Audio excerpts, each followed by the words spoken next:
When's the last time that you were in awe? When your mouth dropped wide open out of amazement at what you saw, did, or heard?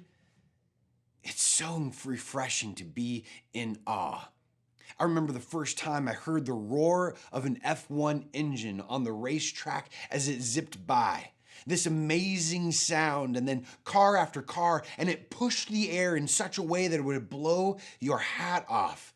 An amazing feat of engineering takes place in that car. It leaves you in a sense of awe. Even the first time I saw, even on TV, the launching of a SpaceX rocket into space, the amount of energy that was taken to be able to launch that all the way up into deep space is amazing. It leaves you in awe.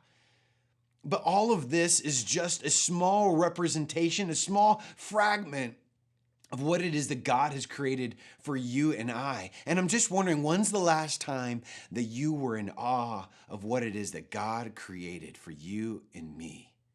My name is Trent Jenkins. Thanks for joining us for the Daily Dose as we're talking about wonder and how it is that we get to see God in the midst of His creation. In Psalm, I love this verse in Psalm 8. It says this in verse 3, "When I consider your heavens, the work of your fingers, the moon and the stars, which you have set in place, what is mankind that you are mindful of them, human beings that you care for them?" In the midst of all of His creation, God in chapter 1 of Genesis created all of these things, and He put us right there in the middle of the garden, and He said, "This is for you, work it and take care of it." He created all of this so that we could work it and stand in awe of His majesty, His power, His glory. He created it as a representation of Himself so that we could see Him in the midst of all that we live in. And when's the last time you stopped and said, "Man, I'm in awe of God"? I think about from the smallest to the biggest, all the way down to like a mitochondria. And you're like, a what? A mitochondria is what they call an organelle. It's a small system structure inside of a cell, inside your body. They say it's the energy factory of our body, creating ATP or adenosine triphosphate. It's the chemical energy that allows you to do anything in life. And here it is, He created this perfect system to be able to create energy for you and me. And in the midst of that system, we have all of our other systems, whether it's our circulatory, respiratory, or muscular systems, allowing us to do what it is that we do for Him.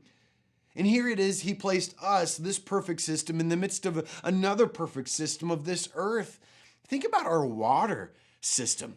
It's amazing how rain falls and fills our rivers, fills the mountains with snow as a holding place for more water during the summer, flows out, and then transpiration takes place, filling the clouds once again and creating a revolving cycle, a system. And then we get to outer space and how God created this earth and put it in just the right place in the midst of just the perfect gravitational pull from the sun to the earth and putting it on its axis and creating a perfect system of heat so that you and I could live and grow and plants could grow.